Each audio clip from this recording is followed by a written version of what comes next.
Hello students, আজকে আমরা নবম শ্রেণীর গণিতের কোষে দেখি 15.1 এর কোয়েশ্চেন করব। প্রিভিয়াস ভিডিওতে কোয়েশ্চেন নাম্বার 4 পর্যন্ত কমপ্লিট হয়ে গিয়েছিল। আজকে আমরা কোয়েশ্চেন নাম্বার 5 থেকে স্টার্ট করছি। কেমন? কোয়েশ্চেনটি পড়ো। বলছে সুহাসদের আয়তাকার জমির ক্ষেত্রফল 500 বর্গমিটার। একটা আয়তাকার জমি মনে করো, এই রয়েছে একটা আয়তাকার জমি। তো সুহাসদের এই আয়তাকার জমির ক্ষেত্রফলটা তোমাকে বলে দিয়েছে। আমাকে ক্ষেত্রফল বলে দিয়েছে কত? 500 বর্গ মিটার। কেমন? ক্ষেত্রফল ইজ ইকুয়াল টু বলে দিয়েছে। জমিটির দৈর্ঘ্য 3 মিটার কমালে এবং প্রস্থ 2 মিটার বাড়ালে জমিটি বর্গাকার হয়। তো দেখো, দৈর্ঘ্য প্রস্থ তো দেওয়া নেই, মনে করো দৈর্ঘ্য এক্স আর প্রস্থ ওয়াই, এটা আমরা ধরে নিলাম। এবার কি বলছি দেখো, বলছে জমিটির দৈর্ঘ্য যদি 3 মিটার কমাও, দৈর্ঘ্য এখন কত আছে? এক্স, তা থেকে যদি 3 মিটার কমাও, আর প্রস্থ যদি 2 মিটার বাড়াও, প্রস্থ এখন কত রয়েছে? ওয়াই, তার থেকে যদি 2 মিটার তোমরা বাড়াও, তাহলে কি বলছে? জমিটি একটি বর্গাকার হয়ে যাবে, তাই তো? এই যে জমিটি রয়েছে আয়তাকার, সেই জমিটি বর্গাকার হয়ে যাবে। বর্গাকার মানে কি? এরকম কোন একটা শেপের হবে, তাই তো? মানে যার 4টি বাহু সমান, যার দৈর্ঘ্য প্রস্থ সবই কি হয়? সমান থাকে, তোমরা বর্গক্ষেত্র বলি। দ্যাট মিনস এই যে x-3 আর y+2 এটা ইকুয়াল হয়ে যাবে, বর্গাকার হয়ে যাবে। তখন এর দৈর্ঘ্য এটা, প্রস্থ এটা, বর্গাকার মানে কি? 4টে বাহু সমান, তাহলে দৈর্ঘ্য ইজ ইকুয়াল টু প্রস্থ হয়ে যাবে। এটাই বলতে চাইছি প্রশ্নানুসারে। তো তারপরে কি বলছে কি? সুহাসদের জমির দৈর্ঘ্য প্রস্থ তোমাকে হিসাব করে লিখতে হবে। এক্স আর ওয়াই এর ভ্যালু তোমাকে চাইছে, তাই তো? তো দেখো কিভাবে করবে, একটু লেখালেখি করবে। আমি এখানে লিখছি না, শুধু তোমাদের মেন ক্যালকুলেশনটা দেখাচ্ছি। কেমন? তো সবার প্রথমে দেখো, ধরে নেবে কি? ধরি সুহাসদের জমির দৈর্ঘ্য is equal to x metre আর প্রস্থ is equal to y metre. এবার দেখো, আমি এখানে তারপর লিখবে প্রশ্নানুসারে। কি লিখবে? প্রশ্নানুসারে আমরা লিখতে পারি x-3 is equal two y+2, কারণ এটা বলে দিয়েছি। তো এখান থেকে x ইজ ইকুয়াল টু কত হবে? বা কমা x ইজ ইকুয়াল টু হয়ে যাবে y, -3টা এদিকে গেলে +3 আর 3 আর 2 মিলে হয়ে গেল 5। x is equal two y+5 একটা সমীকরণ পেলাম, এটা লিখে দিলাম। এবার দেখো, আবার x গুণিত y ইজ ইকুয়াল টু 500। কেন হবে? কারণ এটা একটা আয়তাকার জমি, আর ক্ষেত্রফল 500, আর ক্ষেত্রফলের ফর্মুলা কি? দৈর্ঘ্য গুণিত প্রস্থ। তো আমরা সেটাই, দৈর্ঘ্যকে আমরা x ধরে নিয়েছি, প্রস্থকে y ধরে নিয়েছি, তাহলে x into y is equal to 500 হবে, তাই তো? তাহলে এখান থেকে x এর জায়গায় আমরা y+5 বসাতে পারি। তাহলে বা কমা x এর জায়গায় আমি লিখে দেবো y+5 into y is equal to 500। ঠিক আছে? তো এখান থেকে একটা সমীকরণ আসবে, সেটাকে সলিউশন করলে তোমরা y এর ভ্যালুটা পাবে, আর এই 1 নম্বর সমীকরণে y এর ভ্যালুটা বসিয়ে দিলে তোমরা x এর ভ্যালুটা পাবে। এটা হচ্ছে তোমাদের মেন, মানে লজিকটা কি? তোমাকে ক্ষেত্রফল বলে দিয়েছি, আমরা ক্ষেত্রফল জানি x ইন্টু y। আমরা ধরে নিয়েছি দৈর্ঘ্য x আর প্রস্থ y, তো x into y is equal to 500 আমরা জানি। এবার একটা রিলেশন বলে দিয়েছে, ঠিক আছে? তো সেখান থেকে আমরা x এর ভ্যালু আমরা পেয়ে গেলাম। আসলে কি ব্যাপার বলো তো, যদি এটা বলে না দিত শুধু x into Y is equal to 500, এখান থেকে আমরা কোনোভাবেই x আর y এর আমরা মান তো বের করে নিয়ে আসতে পারবো না, কারণ দুটো আননোন, একটা x আর একটা y, দুটো আননোনকে সলভ করার জন্য আমাকে মিনিমাম দুটো সমীকরণ তো চাই। তার জন্য কি আরেকটা রিলেশন বলে দিল, তো সেখানের হেল্পে আমরা x টাকে y এর টার্মে নিয়ে চলে গেলাম। এবার এখানে যেটা x আছে সেটাকে y এর টার্মে নিয়ে চলে এলাম, তো পুরো জিনিসটা কি হলো? y এ চলে এলো। তোমাদের লক্ষ্য করতে হবে কি, পুরো জিনিসটা হয়তো x এ নিয়ে আসো বা হয়তো y এ নিয়ে আসো, এলে তারপর আমরা সেখান থেকে আমাদের সলিউশন করে y এর ভ্যালুটা বের করে আনতে পারবো। তো দেখো কিভাবে বের করে নিয়ে আসছি। ওইটা এখানে ব্র্যাকেটটা আমরা সরিয়ে দিচ্ছি। তো কি হয়ে গেল? y² প্লাস 5y, 500টা এদিকে নিয়ে এলে -500 ইজ ইকুয়াল টু 0। এটাকে যেমন আমরা মিডিল টার্ম ফ্যাক্টর করে বের করে নিয়ে আসছি, সেরকম মিডিল টার্ম ফ্যাক্টর করবো, তাই তো? তো দেখো y² প্লাস 5টাকে আমরা কিভাবে লিখবো? 5টাকে 500 হেল্পে 25 আর 20 লিখতে পারি। 5টাকে আমরা লিখতে পারি 25 মাইনাস 20, ঠিক আছে, ইজ ইকুয়াল টু 0। তো y² plus 25y minus 20y minus 500 is equal two 0। বা কমা দেবে, y কমন নিয়ে নাও, y প্লাস 25, এখানে y প্লাস 25 লেখো, লিখে এখানে ম্যাচ করিয়ে দেওয়ার জন্য -20 লিখতে হবে। তো এখান থেকে দেখো কি এলো, y প্লাস 25 একটা ব্র্যাকেটে, আর একটা ব্র্যাকেটে y minus 20 is equal two 0। তো এখান থেকে দেখো y এর দুটো ভ্যালু এলো। ফার্স্ট থেকে পাবে y is equal two minus 25, যখন 25টা ওদিকে যাচ্ছে, আর এখানে y ইজ ইকুয়াল টু আমরা পেয়ে গেলাম 20। তাহলে আমরা কোন ভ্যালুটা নেবো? নেগেটিভ ভ্যালু আমরা কখনোই নেবো না, কারণ দৈর্ঘ্য প্রস্থ কখনোই আমাদের নেগেটিভ হতে পারে না। তাহলে আমাদের y এর ভ্যালু কোনটা নেবো? এই যে 20, y এর ভ্যালু আমরা 20 নেবো। তাহলে অর্থাৎ প্রস্থ ইজ ইকুয়াল টু 20 আমাদের বেরিয়ে এলো, তাই তো? অর্থাৎ আয়তাকার জমির আমরা প্রস্থটা পেয়ে গেলাম কত? 20 মিটার। তাহলে দৈর্ঘ্য কত হয়ে যাবে বলো? দৈর্ঘ্য কত হয়ে যাবে? দৈর্ঘ্য মানে x, আর x মানে কি? y প্লাস 5, y তাহলে 20, তাহলে 20 প্লাস 5, দ্যাট মিনস 25 মিটার। বোঝা গেল?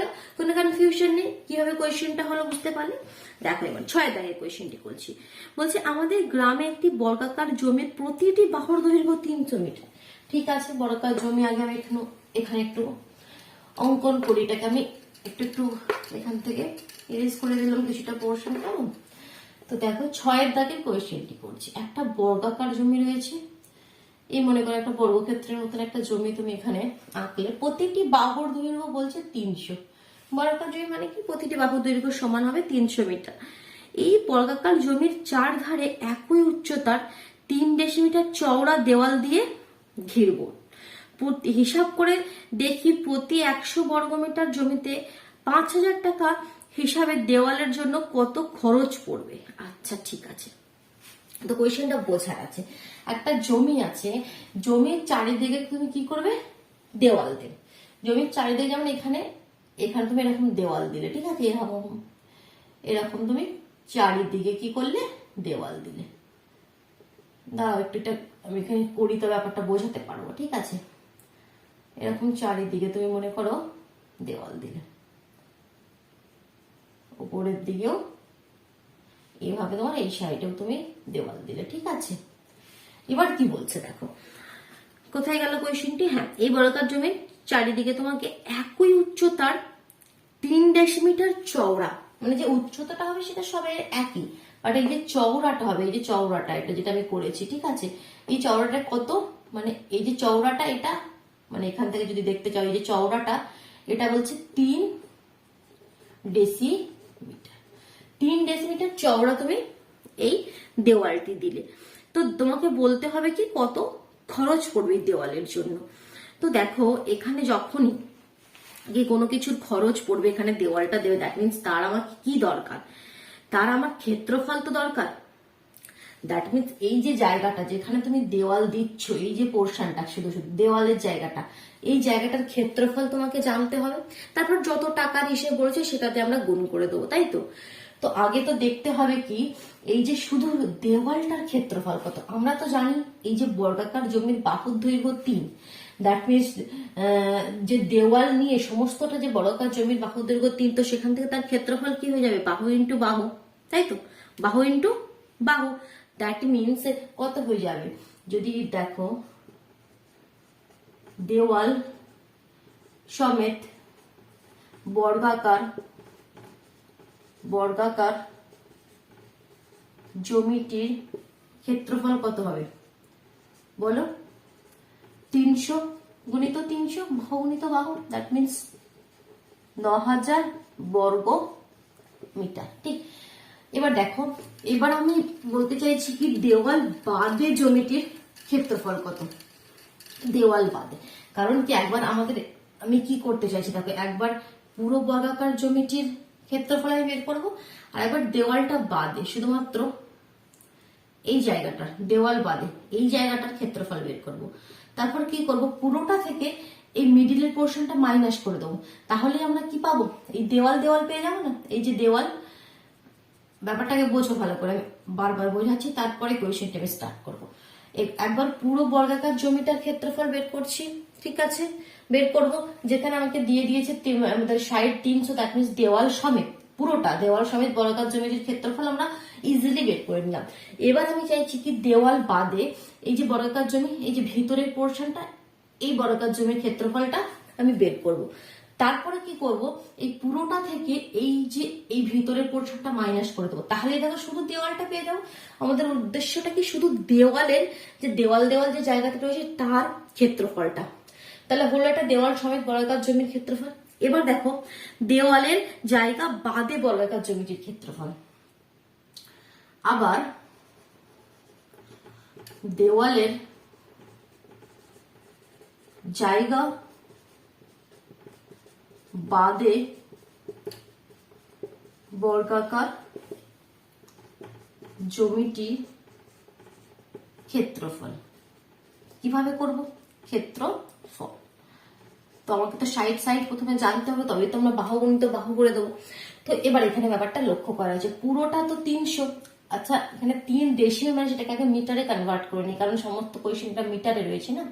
তো ডেসিমিটার থেকে মিটার, দ্যাট মিনস এক ঘর পিছনে আসতে হবে। তার মানে একটা সংখ্যা আগে পয়েন্ট, দ্যাট মিনস 0.3 মিটার। তো দেখো এবার এটা যেটা বোঝো, পুরোটা 300, ব্যাপারটা বোঝার আছে, পুরোটা 300 থেকে এটা তো চওড়া বলে দিয়েছে 0.3 মিটার, আর এদিকটাও 0.3 মিটার। তাহলে শুধু যে পোর্শনটা আমি চাইছি এই পোর্শনটা সাইড গুলো কত হবে, পুরো সাইড থেকে এদিকে 0.3 আর এদিক থেকে 0.3 মাইনাস করে দাও, তাই তো। তার মানে কত হবে, 300 মাইনাস তোমাদের 2 ইন্টু 0.3, তাই তো। এটা হবে কি, দেখো একটা সাইড এটা হবে কি 300 থেকে দুদিকে এই যেটা চওড়া সেটা বাদ দিয়ে দিলে আমরা শুধু দেওয়াল বাদে পেয়ে যাবো। তো দেখো এটা আমাদের একটা সাইড হয়ে যাবে। দ্যাট মিনস আমাকে কি করতে হবে, ক্ষেত্রফল দ্যাট মিনস সাইড ইন্টু, আবার এটাই লিখতে হবে 300 মাইনাস, এটাকে একটা ব্র্যাকেট দাও, 300 মাইনাস 2 ইন্টু 0.3। বোঝা গেল। এবার এটাকে ক্যালকুলেশন করে তোমাকে নিয়ে আসতে হবে। কত হবে দেখো, আগে ক্যালকুলেশন করে নিই। এখানে কত হবে দেখি, 300 মাইনাস 0.6, 300 মাইনাস 0.6। তো 300 থেকে 0.6 মাইনাস করে দিলে 299.4, 299.4 ইন্টু 299.4। ঠিক আছে, এবার এটাকে আমরা মাল্টিপ্লাই করে দিই। মাল্টিপ্লাই করে দিলে 89640, 0.36 কেমন, এত বর্গ মিটার। 89640.36 বর্গ মিটার। বোঝা গেল। এবার আমরা বের করব কি, যেটা বলছিলাম কি, দেওয়াল দেওয়ার জন্য যে জায়গাটা তার ক্ষেত্রফল। এখানটা আমি এবার একটু ক্লিয়ার করছি। অতএব দেওয়াল দেবার জন্য জায়গার ক্ষেত্রফল কত হবে বলো, পুরোটা কত, 9000 থেকে আমি মাইনাস করে দেবো, যেটা বললাম 89640.36। এটা মাইনাস করে দিলে যেটা হবে সেটাই হচ্ছে আমাদের এখানে অ্যান্সার, 359.64, তাই তো, 359.64 বর্গ মিটার। তাহলে ক্ষেত্রফলটা পেয়ে গেলাম। এবার আমাদের যেটা কত টাকা খরচ হবে সেটা টাকা হিসেবে আমরা বলে দেবো। তো বলছে কত, বলছে 100 বর্গ মিটারে 5000 টাকা খরচ হয়। তাহলে মোট খরচ কত হবে, মোট খরচ কত হবে, 100 বর্গ মিটারে 5000 টাকা খরচ হয়, 1 বর্গ মিটারে বলে দেয়নি, তাই তো। তাহলে 1 বর্গ মিটারে কত খরচ হবে, 5000/100। ঠিক আছে, অন্য সময় আমরা কি করি, যেটা বের হয় সেটাকে দিয়ে, যেন 5000 টাকা বলেছি 5000 টাকা দিয়ে শুধুমাত্র গুণ করে দিই। এখানে 5000/100 পড়বে এই কারণে, কারণ 100 বর্গ মিটারে বলেছে 5000 টাকা খরচ হয়। তাহলে 1 বর্গ মিটারে কত হবে, 5000/100। কারণ অন্য সময় কি থাকে, 1 বর্গ মিটারে এত টাকা খরচ হয়, তাহলে এটা করতে কত টাকা খরচ হবে, এখানে একটু গড়িয়ে দিয়েছে। 100 বর্গ মিটারে 5000 টাকা খরচ হয়, তাহলে 1 বর্গ মিটারে হবে 5000/100। আগে এটা বের করে নাও, তারপরে এটাকে আমাদের যেটা চেয়েছে সেটা দিয়ে গুণ করে দাও, পয়েন্ট সরিয়ে দাও, দিয়ে 100 দুটো, একটা 3টে, আর এখান থেকে আমাকে 3টে সরিয়ে দাও, 5 দিয়ে দেখো কেটে দাও, 5 দুগুণে 10, 2 দিয়ে চলে যাবে বোধহয়, দেখো 2 একে 2, 15, 7 দুগুণে 14, 19, 9 দুগুণে 18, 16, 8 দুগুণে 16। খুব সুন্দর অ্যান্সার এলো, দেখো 17982, মোট খরচ কত 17982 এত টাকা। বোঝা গেল? কোনো কনফিউশন থাকলে অবশ্যই জানো, কমেন্ট বক্সে জানাও, ঠিক আছে? দেখো নেক্সট আমি 7 দাগের কোয়েশ্চেনটি দেখি। 7 দাগের কোয়েশ্চেনে কি বলছে, রেহানাদের আয়তাকার বাগানের দৈর্ঘ্য 14 মিটার আর প্রস্থ 12 মিটার। তাহলে প্রথমে আমরা একটা আয়তাকার বাগান তৈরি করে নিই। চলো এই পোর্শনটা একটু ক্লিয়ার করে দিই। একটা আয়তাকার, কোয়েশ্চেন নাম্বার 7, একটা আয়তাকার বাগানের কি কি বলে দিয়েছে দেখো। কোথায় গেল? দৈর্ঘ্য 14, প্রস্থ 12। এটা 14 মিটার বলছে, আর এটা বলছে আমাদের 12 মিটার। তো তারপর কি বলছে দেখো, বাগানটির ভিতরের চারিদিকে সমান চওড়া একটি রাস্তা তৈরি করতে প্রতি বর্গ মিটারে 20 টাকা হিসেবে মোট 1380 টাকা খরচ হলে রাস্তাটি কত চওড়া হিসাব করে লিখি। ঠিক আছে, তাহলে বাগানের ভিতরের চারিদিকে তুমি আগের কোয়েশ্চেনের মতনই কনসেপ্টটা দিচ্ছে, বাগানের ভিতরের চারিদিকে তুমি রাস্তা তৈরি করবে, ঠিক আছে? সেটা সমান চওড়া, সেটা সমান চওড়া, সেই চওড়াটা কত বলে দেয়নি, তো সেটা আমাকে ধরে নিতে হবে। ধরি রাস্তাটি x মিটার চওড়া, এই যে চওড়া পোর্শনটা মনে করো আমরা ধরে নেব, ধরি রাস্তাটি x মিটার চওড়া, ঠিক আছে? ধরে নিয়ে এই যে রাস্তাটা চওড়াটা, এই রাস্তাটা চওড়াটা কত x মিটার। তারপর কি বলছে দেখি। আচ্ছা, এবার তোমাকে দেখো কি কন্ডিশন গুলো দিয়ে দিয়েছে। তাহলে দৈর্ঘ্য প্রস্থ দিয়ে দিচ্ছি 14 আর 12। তাহলে রাস্তা সহ আয়তাকার বাগানটির ক্ষেত্রফল আমরা বের করতে পারবো, আর রাস্তা বাদে আয়তাকার বাগানটির ক্ষেত্রফল আমরা বের করতে পারবো, যেটা আগের কোয়েশ্চেনে করছিলাম। একবার রাস্তা সহ পুরো আয়তাকার বাগানটির ক্ষেত্রফল, আর একবার রাস্তাটা বাদে শুধুমাত্র এই ভিতরেরটা, তাই তো? তাহলে এবার আমাদের কি হবে, তাহলে পুরোটা থেকে এটা মাইনাস করে দিলে শুধু রাস্তার ক্ষেত্রফলটা আমরা পেয়ে যাবো। তো যেটা আগের কোয়েশ্চেন নাম্বার 6 এর কনসেপ্টটা লাগালাম, পুরো সেম অ্যাজ ইট ইজ ওটার মতন করবে। তাহলে প্রথমে কি লিখবে, রাস্তা সহ আয়তাকার বাগানটির ক্ষেত্রফল কত হবে, 14 গুণিত 12 ইজ ইকুয়াল টু 12 কে 14 দিয়ে গুণ করে দাও, দ্যাট মিনস কত হয়ে যাবে 168। দেখি একবার গুণ করে, 12 কে 14 দিয়ে 4 দুগুণে 8, 2 4 একে 4, 1 8 6, হ্যাঁ 168 বর্গ মিটার, ঠিক আছে? তাহলে রাস্তা সহ বাগানটির ক্ষেত্রফল হয়ে গেল। এবার লিখবে রাস্তা বাদে বাগানটির ক্ষেত্রফল। রাস্তা বাদে বাগানটির ক্ষেত্রফল কত হবে, রাস্তা বাদে যেমন আগের কোয়েশ্চেনে কনসেপ্ট দিলাম, পুরোটা 14, এই যে পুরো সাইডটা 14, আর এর এখানে এরকম চওড়া যে রাস্তা রয়েছে সেটা বলছে x মিটার, এগুলো x মিটার চওড়া। 14 থেকে x আর x দুদিকে বাদ দিয়ে দাও, তাহলে শুধুমাত্র এটা পেয়ে যাবে, রাস্তাটা এদিকের পোর্শনটা চলে যাবে। তাহলে কত হয়ে যাবে আমাদের 14 মাইনাস 2x, এটা দৈর্ঘ্য হয়ে যাবে। আর প্রস্থ কত হয়ে যাবে, প্রস্থ এখন 12 আছে, তাহলে 12 মাইনাস 2x, তাই তো? এটা হয়ে যাবে রাস্তা বাদে আমাদের এটা জমিটির ক্ষেত্রফল, বাগানটির ক্ষেত্রফল, ঠিক আছে? দৈর্ঘ্য গুণিত প্রস্থ এত বর্গ মিটার। এদিকে পোর্শনটা ক্লিয়ার করে দিই, ভালো লাগছে না এর সঙ্গে, দাঁড়াও, ঠিক আছে? তো এবার দেখো, এবার কি বলবো, কি শুধুমাত্র রাস্তার ক্ষেত্রফল, অতএব রাস্তার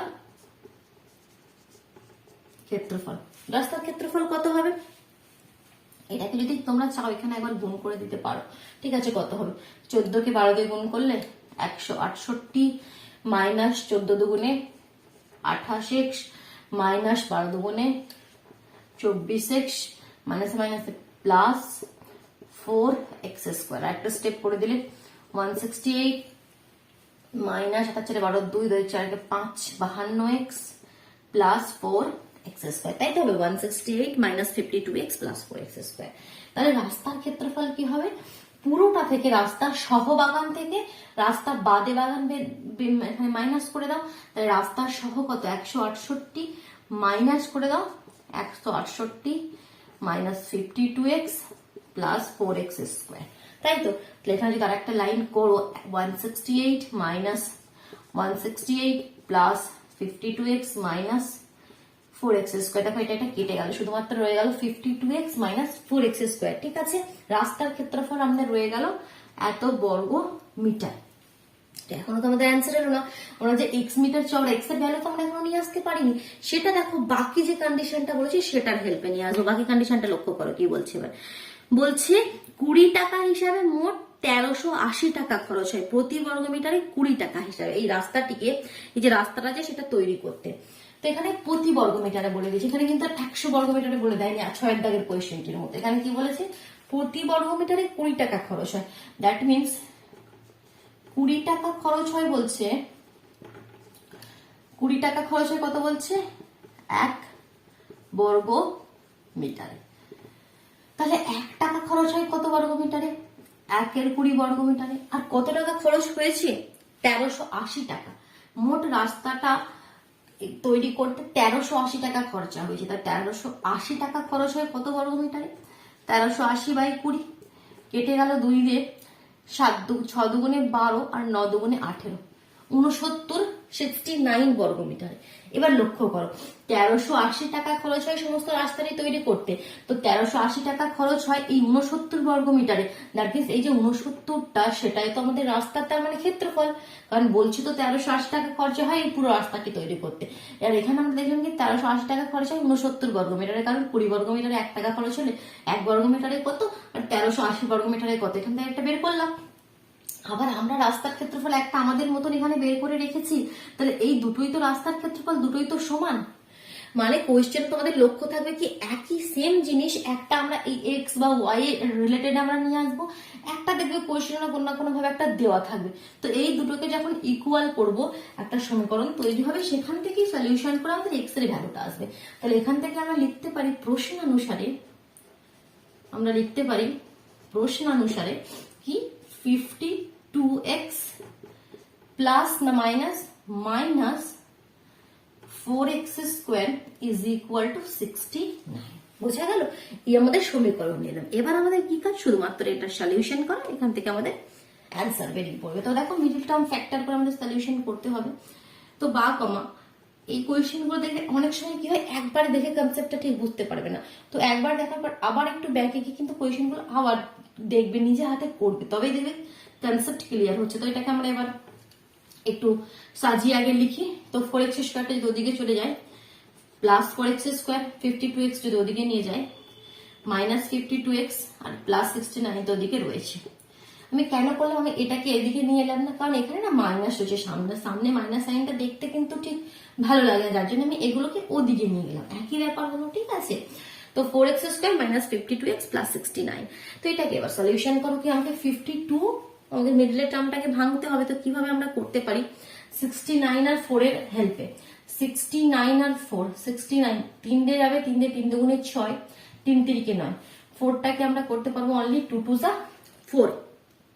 এবার দেখো যদি আমরা কি দিয়ে করতে পারি, আমাদের 3, 23, 2 আর 4 এই চারটে জিনিস রয়েছে। তো 46 দেখো 23 আর 2 এর যদি একটা পেয়ার করি, 23 আর 2 কত হবে 46, 3 আর 2 এর পেয়ার কত হবে 6, আর 46 প্লাস 6 কত হবে 52। তো আমাদের এটাই তো করতে হয়, মিডিল টার্ম ফ্যাক্টর মানে কি সামনে আর লাস্টে যেটা নাম্বার আছে সেটাকে এমন ভাবে তোমরা অ্যারেঞ্জ করলে যেন সেটাকে তোমাদের যে এখানে যোগ করে আমাকে 52 নিয়ে আসতে হবে। তো এখানে 46 আর 6 আমাদের 52 আসছে। তো এখানে আমরা লিখতে পারি 4x স্কোয়ার মাইনাস 52 এর জায়গায় আমরা কি লিখতে পারি 46 প্লাস 6। এভাবে আমরা ভাঙবো 69 আর 4টা ক্যালসিয়াম করে যদি এভাবে আমরা ভাবি, তাহলে 46 আর 6 দেখ, তাহলে আমরা 52 আসছে, প্লাস 69 ইজ ইকুয়াল টু 0। ঠিক আছে, এবার এখান থেকে আমরা এটাকে একটু ভেঙে দিই, 4x square minus 46x minus 6x plus 69 is equal two 0। বাকি ক্যালকুলেশনটা একটু এদিকটা করে দাও। তো এখানে কত হবে দেখো, কি কমন কি যাচ্ছে, এখানে 4 কমন যাবে না, 4 তো কমন যাচ্ছে না, 2 কমন যাচ্ছে না, 2x কমন যাচ্ছে। 2x যদি কমন যায় তাহলে 2 দুগুণে 4, 2x মাইনাস 23। এখানে 2x মাইনাস 23টা আগে লিখে নাও, তারপর ম্যাচ করিয়ে দাও, তার জন্য মাইনাস 3 লিখতে হবে। তাহলে কত হলো দেখো, একটা ব্র্যাকেটে 2x মাইনাস 23 আর একটা ব্র্যাকেটে 2x minus 3 is equal two, তাহলে দুটো ভ্যালু কি হলো এখান থেকে 2x minus 23 is equal to 0. That means 2x is equal to 23. That means x is equal to 23 upon 2. আর এখান থেকে x is equal to 3 upon 2. একটা 23 upon 2 আর একটা 3/2। তাহলে এই যে চওড়াটা তাহলে দুটোই হতে পারে, কারণ এখানে দুটোই দেখো পজিটিভ ভ্যালু আসছে, তো কোনোটাকে আমরা ইগনোর করতে পারবো না, দুটো ভ্যালু নিতে পারবো। ঠিক আছে, এত মিটারও হতে পারে, এটাকে যদি ভাগ করে দাও 1.5, ঠিক আছে, এত মিটারও হতে পারে। আরেকটি কোয়েশ্চেন করবো, দেখো কোয়েশ্চেন নাম্বার 8 কি বলছে। বলছে 1200 বর্গ সেমি ক্ষেত্রফল বিশিষ্ট একটি আয়তাকার জমির দৈর্ঘ্য দিয়ে দিয়েছে 40 সেমি। এখানে একটু রেস করছি, ঠিক আছে, এটাকে ক্লিয়ার করলাম। কোয়েশ্চেন নাম্বার 8 এইটি কি বলেছে, 1200 বর্গ সেমি ক্ষেত্রফল বিশিষ্ট একটি আয়তক্ষেত্রাকার জমির দৈর্ঘ্য, একটা আয়তক্ষেত্রাকার জমি রয়েছে, সেই জমির দৈর্ঘ্য বলে দিয়েছে কত, 40 সেমি। সেন্টিমিটারে দিয়েছে, হ্যাঁ এখানে সব সেন্টিমিটারে দিয়েছে, ঠিক আছে, সেমিতে সেন্টিমিটার। আর এর ক্ষেত্রফল আবার বলে দিয়েছে কত, 1200। তার মানে দৈর্ঘ্য, প্রস্থটা দেওয়া নেই, প্রস্থটা মনে করো y আমি ধরে নিলাম, তার মানে 40 into y is equal two 1200, এটা দিয়ে দিয়েছি, দৈর্ঘ্য গুণিত প্রস্থ ইজ ইকুয়াল টু ক্ষেত্রফল, ক্ষেত্রফল 1200 দিয়ে দিয়েছে। তার কর্ণের উপর অঙ্কিত বর্গক্ষেত্রের ক্ষেত্রফল হিসেব করে লিখি। তোমাকে বলছে এই যে একটা আয়তক্ষেত্র রয়েছে, এর যে কর্ণটা এটাকে বলে কর্ণ, তো বলছে কর্ণের উপর যদি তোমরা একটা বর্গক্ষেত্র অঙ্কন করো তার ক্ষেত্রফল, তাহলে কর্ণের উপর মনে করো এরকম একটা বর্গক্ষেত্র নাকি 4টে বাহু সমান করতে হবে না, যেটাই কর্ণ দৈর্ঘ্য হবে সেটাই এই 3টিরও হবে, তাই তো।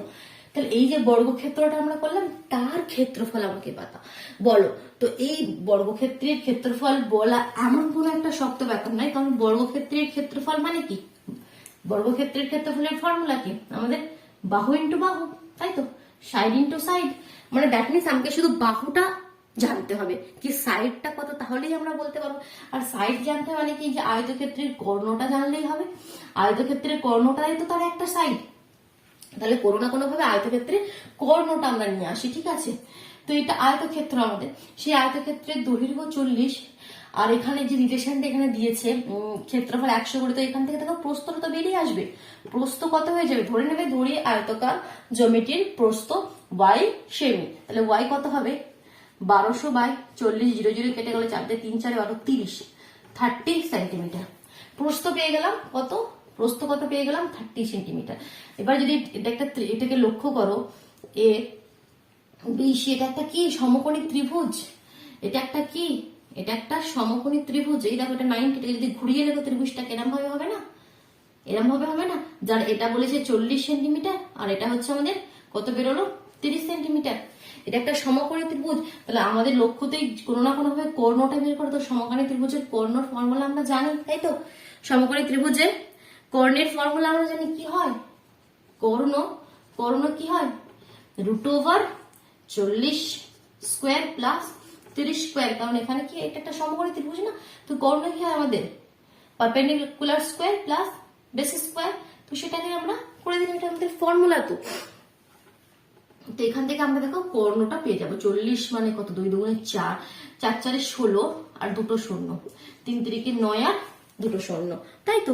তার মানে হয়ে গেল আমাদের 2500, কত হয়ে গেল যোগ করলে দেখো 0 0 9 6 15 5 2500, 2500 রুটের বাইরে এলে কত হবে, 50 হবে না, 2500 রুটের বাইরে এলে কত হবে, দেখো 2500টাকে আমরা লিখতে পারি 50 ইন্টু 50, 5 5 25 আর 2 শূন্য, তোমরা রুটের বাইরে কত আসবে, 50 সেন্টিমিটার। তাহলে কর্ণের দৈর্ঘ্য 50 সেন্টিমিটার পেয়ে গেলাম, মানে কি আর তো কিছুই নাই, কর্ণের দৈর্ঘ্যটাই শুধুমাত্র আমার দরকার ছিল। তাহলে অথেব যেটা আমাকে বলেছে, কি বলেছে, যে কর্ণের উপর অঙ্কিত বর্গক্ষেত্রের ক্ষেত্রফল, তো লিখবে এটা, অথেব কর্ণের উপর অঙ্কিত বর্গক্ষেত্রের ক্ষেত্রফল ইজ ইকুয়াল টু 50 ইন্টু 50, 5 5 25 এত বর্গ সেমি। ক্ষেত্রফল সবসময় বর্গ সেমিতে হবে, ঠিক আছে। তো এটা হয়ে গেল আমাদের ফাইনাল অ্যান্সার। তো আজকাল কিছু করছি না বিশেষ কিছু, কোয়েশ্চেন নাম্বার 8 পর্যন্ত আমরা কমপ্লিট করলাম, নেক্সট ভিডিওতে কোয়েশ্চেন নাম্বার 9 থেকে স্টার্ট করবো, কেমন? ভালো লাগলো, বুঝতে পারলে, ক্লিয়ার হলো কনসেপ্ট, তো অবশ্যই ভিডিওটিকে লাইক করে দিও, নিজের বন্ধুদের মধ্যে শেয়ার করে দাও, যদি চ্যানেলে নতুন হয়ে থাকো চ্যানেলটি সাবস্ক্রাইব করে বেল আইকনটি প্রেস করে নিও, কেমন? তবে তোমরা কিন্তু ঠিক সময়ের মধ্যে নোটিফিকেশনটা পাবে। চলো টাটা।